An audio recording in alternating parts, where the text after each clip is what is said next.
ప్రోగ్రామ్ని లీడ్ చేస్తారు. ఆ విషయంలో నాకు చాలా ముచ్చటేస్తుంటుంది. నేర్చుకోవచ్చు ప్రోగ్రామ్ని ఎలా కండక్ట్ చేయాలో.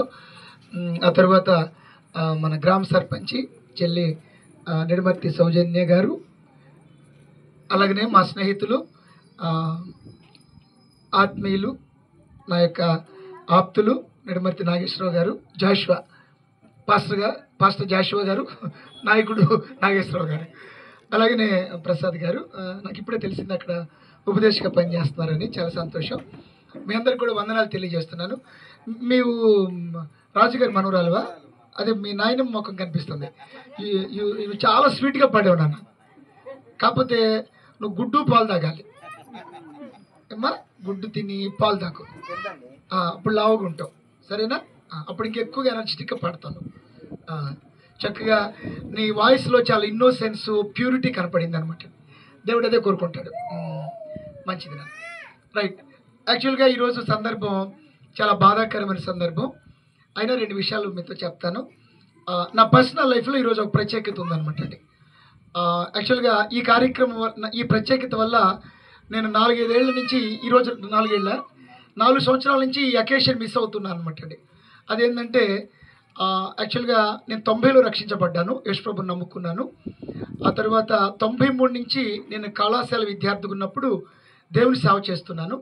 96లో నేను ఢిల్లీలో ఉన్నాను, ఢిల్లీ వెళ్ళాను. 96లో నేను దేవుని సేవకు సమర్పించుకున్నాను. 96లో అదే సంవత్సరం మళ్ళీ కొంతకాలం గుజరాత్లో ఉన్నాను. నేను దేవుని సేవకు సమర్పించుకున్నాక ఇందాక ప్రసాద్ అన్న చక్కగా చెప్పారు దేవుని పిలుపుల గురించి.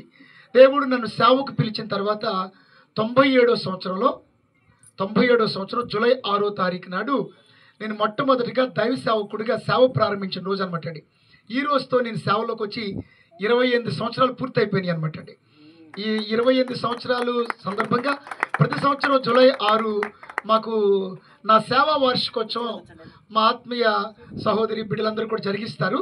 అయితే ఈ మా చర్చ్ అండర్ కన్స్ట్రక్షన్లో ఉంది కాబట్టి ఈవినింగ్ పెడతామన్నారు యాక్చువల్గా డిన్నర్ అది ఏర్పాటు చేసి. కానీ నేను చెప్పాను, లేదు నేను ప్రోగ్రామ్ వద్దు, చర్చిలో కలిపి చేసేసుకుందాం. సండే వచ్చింది కదా పగలు, ఈవినింగ్ ఖచ్చితంగా నేను జయకుమార్ గారి ఇంటికి వెళ్ళాలని చెప్పాను అనమాట అండి. కాబట్టి అదొక సంతోషకరమైన విషయం నాకు. రెండోది ఏంటంటే వడ్లమూడి వాళ్ళతో నాకు చాలా రిలేషన్ ఉందన్నమాట అండి, బాండింగ్ ఉంది, రిలేషన్ కూడా కాదు. ఎందుకంటే జయకుమారు నేను చిన్నప్పటి నుంచి బెంచ్ మేట్స్ మీద సైకిల్ మీద తిరిగాము. చాలా ఆత్మీయంగా ఉండేవాళ్ళు. నాగేశ్వరరావు, నేను, జయకుమారు మంచి స్నేహితులు అనమాట అండి. ఎప్పుడు 83 నుంచి 40 ఏళ్ళ అనుబంధం అనమాట అండి మాది. 40 ఏళ్ళు 50 ఏళ్ళు ఎన్నేళ్ళు మనకి చెప్పవద్దు బయటికి. ఆయన అయితే తక్కువ చెప్తున్నాడు రైట్. కాబట్టి అప్పటి నుంచి మంచి రిలేషన్ ఉంది వడ్లమూడి ఫ్యామిలీస్తో. ఇంకొక గొప్ప విషయం ఏంటంటే, అంటే ఇట్స్ నాట్ ఏ గొప్ప విషయం but it's an interesting thing. అదేంటంటే వడ్లమూడి వాళ్ళలో ఇది చెప్పే ముందు నేను వేంపాడు సేవకి వెళ్ళానని చెప్పాను కదా 25 సంవత్సరాల క్రితం. నన్ను వేంపాడులో సేవకుడిగా ఫస్ట్ చేర్చుకున్న గృహం వడ్లమూడి వాళ్ళ గృహం అనమాట అండి. వడ్లమూడి విశ్వేశ్వరరావు గారు అని చెప్పని రైల్వే గ్యాంగ్ మ్యాన్ అనమాట అండి. ఆ తర్వాత వాళ్ళకి ముగ్గురు కొడుకులు నా ద్వారా రక్షించబడి దేవుల్లోకి వచ్చారు. ఇప్పుడు వాళ్ళ మనవాళ్ళే మందిరం కడుతున్నారనమాట అండి. మేము మందిరం లేనప్పుడు వడ్లమూడి వాటిలోనే మేము ఆశ్రయం పొందాం. కాబట్టి వాళ్ళు ఒక తల్లిదండ్రులుగా మాకు ప్రేమను అందించారనమాట అండి. సో స్పిరిచువల్గా కూడా ఆ రకమైనటువంటి రుణానుబంధం, అది స్పిరిచువల్ బాండింగ్ ఉందన్నమాట అండి.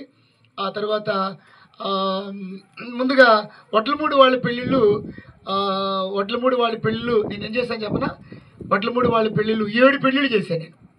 ఎన్ని పెళ్ళిళ్ళు చేశాను? 7 పెళ్ళిళ్ళు చేశాను. మరి ఇంకెన్ని చేస్తాను తెలియదు. మరి రవికుమార్ గారి అబ్బాయి పెళ్లి చేశాను, జయకుమార్ గారి అబ్బాయి పెళ్లి చేశాను. ఆ తర్వాత రాజుగారు బాబు పెళ్లి చేశాను. రవికుమార్ వాళ్ళ ఇంట్లో 2 పెళ్లి చేశాను, 4. మా వేంపాడులో 3 పెళ్ళిళ్ళు చేశాను. 7 పెళ్ళిళ్ళు అయినాయి ప్రస్తుతానికి. ఇంకెన్ని పెళ్ళిళ్ళు అవుతాయో దేవుని మహాకృపను బట్టి అందరూ పిల్ల పాపలతో సంతోషంగా ఉన్నారనమాట. హల్లెలూయా. ఎందుకంటే నాకు భయం, ఏంటంటే నాకు 2 ఆడపిల్లలు. ఈ అయ్యగారు పెళ్లి చేస్తే ఆడపిల్ల పుడతారని అపప్రద వస్తుందేమోనని చెప్పి చూస్తే చక్కగా నీకు బంగారులాంటి మనవాడు పుట్టాడనమాట అండి. ఆ పండు కూడా పుట్టాడంట. అన్నప్రాసం చెప్పపోయినా కూడా సంతోషపడ్డాను నేను అనమాట అండి, మగపిల్లడు పుట్టాడని చెప్పని. స్తోత్రం. Hallelujah. I feel very happy. మంచిదండి. కానీ ఇంత సంతోషకరమైన సందర్భంలో ఒక భయంకర విషాదం ఏంటంటే, మరి విజయరాణి మేము క్లాస్మేట్స్ కాబట్టి చెల్లి అన్న అనుకో అట్లా పిలుచుకుంటే వాళ్ళమాట అండి. కానీ సహోదరి చెల్లి ఆమె పిలువపట్టడం అనేది చాలా విషాదం అనమాట అండి, చాలా విషాదం. నేను ఈరోజు గూగుల్ చేశాను అనమాట అండి. గూగుల్ చేస్తే what is the greatest loss, what is the greatest loss in human life అని చూస్తే మానవ జీవితంలో అత్యంత లాస్ ఏంటంటే డెత్, మరణం అనమాట. అలాగనే whose death is the greatest loss, whose death is the greatest loss in personal life అని చేస్తే మదర్స్ డెత్ అనమాట అండి. మానవ జీవితంలో అత్యంత విషాదకరమైనది, వేదనకరమైనది, భయంకరమైన లాస్ ఏంటంటే మరణం. ఆ మరణంలో కూడా ఎవరి యొక్క మరణము? తల్లి యొక్క మరణం కదా. కాబట్టి రీసెంట్గా ఇందుపల్లిలో కిరణ్ పాస్టర్ అని ఒక అతను నాతో పరిచయం చేస్తుంటాడు. అతని భార్య ఝాన్సీ 30 సంవత్సరాలు, ఇతర 33 ఏళ్ళు. పాపం వాళ్ళకి 5వ క్లాస్ చదివే పాప, 3వ క్లాస్ చదివే పాపలు, ఇద్దరు ఆడపిల్లలు, ప్రజ్ఞాని ఆనందమయ్య అని చెప్పని ఇద్దరు పిల్లలు, ఆడపిల్లలు అనమాట అండి. ఆమెకి లాస్ట్ జూలైలో ఆ ఝాన్సీ అనేటువంటి మంచి సింగర్ ఆమె, ఉయ్యూరు గూడెం పాస్టర్ గారిని చేసుకుంది, కడపతన్ని ఇందుపల్లిలో చేస్తున్నారు. మన సంఘంలో కూడా అప్పుడప్పుడు ఇన్వాల్వ్ అవుతుంటారు. జూలై నెలలో, లాస్ట్ జూలైలో క్యాన్సర్ అని డయాగ్నోస్ చేశారు, థ్రోట్ క్యాన్సర్ అని చెప్పని. ఆ రోజు వాణి నేను వెళ్తే ఆమె ఏడ్చింది. ఏడ్చి ఆమె చెప్పింది, అన్న నేను చనిపోతానంటే, చావంటే నాకు భయం లేదు, చిన్నప్పుడే యేసుప్రభుని నమ్ముకున్నాను, కానీ నా బాధల్లా నా కుమార్తెల గురించి, నా భర్త గురించేనన్నా అని మమ్మల్ని చూసి ఏడ్చింది. అంటే అదే రోజు క్యాన్సర్ అని నిర్ధారణ అయింది గుంటూరు హాస్పిటల్లో. మేము అదే రోజు వెళ్ళామన్నమాట ఆమెను పరామర్శించడానికి. ఇమీడియట్గా సేవకుడిగా ఆ కుటుంబాన్ని ఏడ్చిందనమాట అండి. ఈయన నన్ను, పర్లేదమ్మా క్యాన్సర్తో 15 years సర్వైవ్ అవ్వచ్చు అని చెప్పాము. కానీ విచిత్రంగా ఏంటంటే ఆమెకు 11 నెలలకే ఆమె లాస్ట్ మంత్ June 4th, ఇంకా సంవత్సరం కూడా పూర్తి కాకముందే పరిస్థితి చాలా విషమించేసి ఆమె చనిపోయిందనమాట అండి. చనిపోతే మళ్ళీ June 4th నేను ఆమె దగ్గరికి వెళ్ళాను, ఆమెను చూడటానికి వెళ్ళాను చివరిసారిగా. చూస్తాకి వెళ్తే వాళ్ళ పాప ఉంది, ప్రజ్ఞ. పాప బాగా పడుతుంది, 10th క్లాస్ అంటే 5th క్లాస్ అంటే 10 years అనమాట. ఆ పాప నన్ను ప్రశ్న వేసింది అనమాట అండి. ఏం ప్రశ్న వేసిందంటే, అయ్యగారు అంటది, అయ్యగారు చాలామంది మమ్మీలు ఉన్నారు కదా, మా మమ్మీని యేసయ్య ఎందుకు తీసుకెళ్ళాడు అని అడిగింది అనమాట అండి. నాకు ఏడుపు వచ్చేసింది. ఒక క్షణం ఆన్సర్ చేయలేకపోయాను.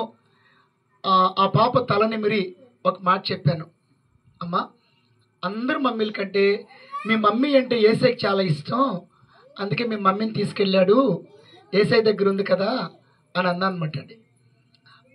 అంటే బిడ్డలకు ఉపశమనాన్ని ఇవ్వడానికి ఇంజెక్షన్ చేసిన తర్వాత కాటన్తో రబ్ చేయడానికి కొన్ని మాటలు ఉపయోగపడవచ్చు, కానీ అనుభవించే వాళ్ళకి తెలిసిద్ది అనమాట అండి అది. అలాగనే ఇంకొకటి ఏంటంటే, ఈ ప్రపంచంలో కల్లా ఎక్కువగా గాయపడిన హృదయాలు ఏమంటే తల్లిని కోల్పోయిన హృదయాలు అనమాట అండి. కాబట్టి అవన్నీ ఇంట్లో నేను చూస్తున్నాను అనమాట అండి. ఒక రకమైన ఇరిటేషను. ఆ చిన్న పాపే వైరాగ్యంతో మాట్లాడినప్పుడు తెలిసి వయసు వచ్చి అమ్మ అన్నీ ఆలనా పాలనా చూసుకోవాల్సిన వయసులో డాలీ, రింకు వాళ్ళ మదర్ని కోల్పోవటం, ప్రతిదానికి భార్య వైపు డిపెండ్ అయ్యి భార్యతో కలిసి మమేకమైన జయకుమారు తన వైఫ్ని కోల్పోవటం అనేది నిజంగా చాలా గొప్ప విషాదం, గొప్ప లాస్ అనమాట అండి. అయినా కూడా మనందరికీ ధైర్యం తెచ్చేది, బలపరిచేది, మళ్ళా నూతన జీవాన్ని పోసేది ఒక గొప్ప ఔషధం ఉంది, అదే దేవుని వాక్యం అనమాట అండి. అందుకే దావీదు అంటాడు, నీ వాక్యమే నన్ను బ్రతికించెను, బాధలలో నాకు నెమ్మదినిచ్చాను. తర్వాత ఇంకో మాట అంటాడు ఆయన, దేవా నీ ధర్మశాస్త్రము నాకు సంతోషం ఇయ్యని ఎడల శ్రమదిన మందు నేను చచ్చిపోయేవాడిని అంటాడు అనమాట అండి. కాబట్టి మనకి గొప్ప మెడిసిన్ ఏంటంటే, గొప్ప ధైర్యం ఏంటంటే, గొప్ప భరోసా ఏంటంటే, ఆధారం ఏంటంటే మన బ్రతుకులకి దేవుని వాక్యం. కాబట్టి 100 మంది 100 కబుర్లు పలకొచ్చు, 100 మాటలు మాట్లాడవచ్చు, వాళ్ళ అనుభవాల్లో నుంచో, వాళ్ళ జ్ఞానంలో నుంచో, వాళ్ళకున్నటువంటి నేర్పరితనంతోనో మాట్లాడవచ్చు. అవన్నీ మనిషికి ఉపశమనం కలిగించలేవు, కానీ దేవుని వాక్యం ఉందే అది అల్టిమేట్ సొల్యూషన్ అనమాట. కాబట్టి దేవుని వాక్యంలో నుంచి కొన్ని మాటలు మీతో నేను చెప్తాను అనమాట అండి.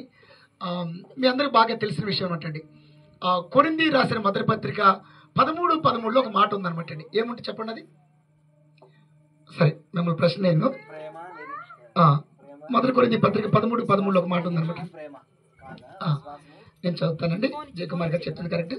మొదటి కొరింథీ పత్రిక 13:13 అంటే విశ్వాసము, నిరీక్షణ, ప్రేమ, ఈ మూడును నిలుచును, వీటిలో శ్రేష్టమైనది ప్రేమయే. ఇక్కడ గమనించండి, అంటే క్రైస్తవ జీవితానికి 3 ప్రాముఖ్యమైన విషయాలు అనమాట అండి. మీకు విషయం తెలుసా? మొక్క బ్రతకాలంటే 3 ఉండాలి. మొక్క బ్రతకాలంటే 3 ఉండాలన్నమాట అండి కదా. ఏమేమి ఉండాలా మొక్కకి? గాలి, నీరు, వెలుతురు కదా. గాలి ఉండాలి, నీరు ఉండాలి, వెలుగు ఉండాలన్నమాట. గాలి ఉండాలి, నీరు ఉండాలా, ఏముండాలా, వెలుతురు ఉండాలన్నమాట కదా. రైట్. కాబట్టి ఈ కొరింథీ పత్రికలో కూడా విశ్వాసకి 3 ఉండాలన్నమాట అండి. 1 ఏమంటాడు? విశ్వాసము. 2 నిరీక్షణ. 3 ప్రేమ. అన్నిటికీ రిఫరెన్స్లు దీనిలే. కానీ హెబ్రీ పత్రిక 10:6లో ఏముందంటే విశ్వాసము లేకుండా దేవునికి ఇష్టడయుట అసాధ్యము.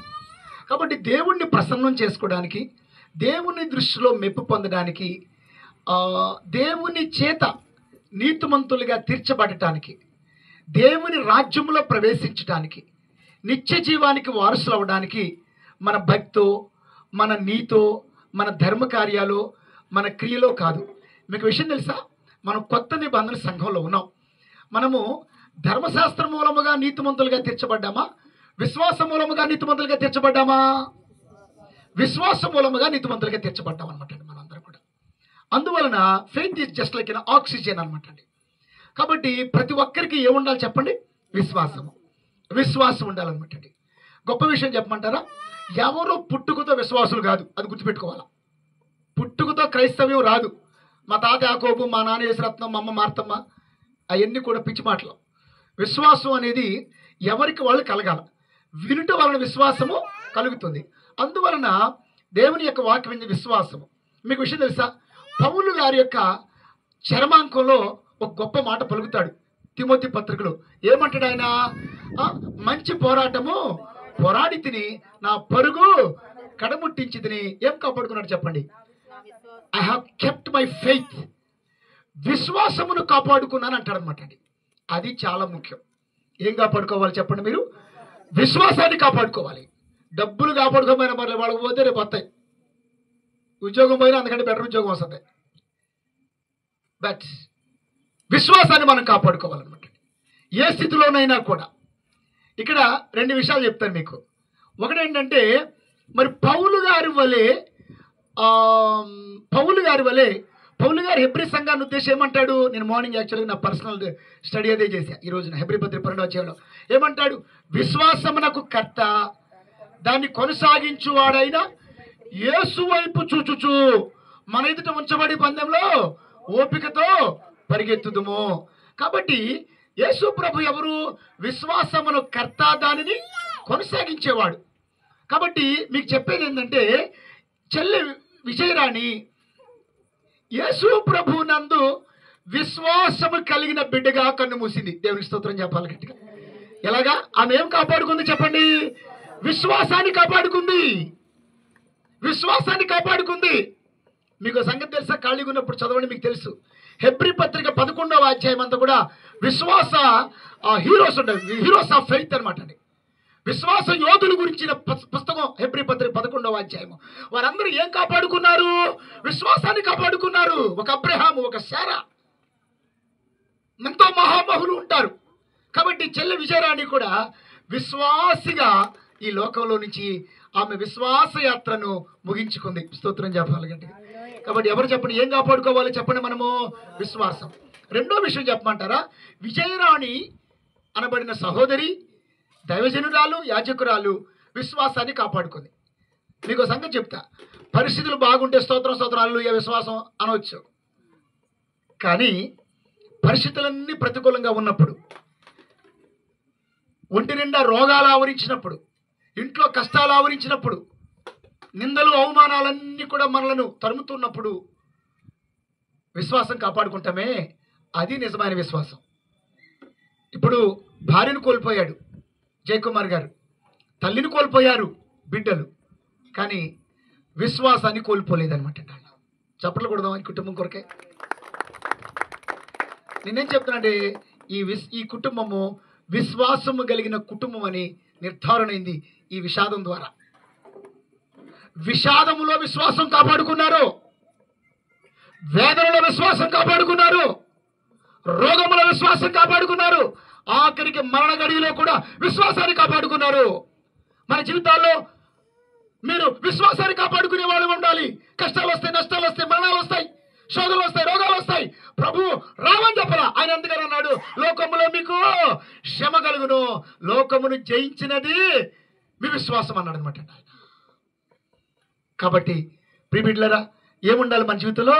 విశ్వాసం. Women of faith. I can say that she was the woman of faith. This family is the family of faith.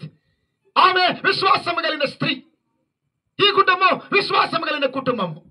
కాబట్టి మన జీవితాల్లో మన విశ్వాసాన్ని కాపాడుకునే వారంగా ఉందాము. హల్లెలూయా. విశ్వాసం కాపాడుకున్న వారికి దేవుడు కిరీటం ఇస్తాడు. రెండోది ఏమని చెప్పండి? రెండోది ఏం చెప్పండి? విశ్వాసం తర్వాత ఏమంటారు చెప్పండి? దాన్ని నేను చెప్తాను. అది మూడోది ఏముందంటే, దాన్ని యాక్చువల్ నిరీక్షణ పెట్టాడు, కానీ తర్వాత నేను ప్రేమ అనే చెప్తాను, తర్వాత నిరీక్షణ గురించి మాట్లాడతాను. రెండోది ఏంటి చెప్పండి? ప్రేమ. ఇప్పుడు చెప్పండి, ఇక్కడ పాయింట్ ఏంటంటేనండి, ప్రేమ. ప్రేమ అంటే, ప్రేమ అనే మాటకి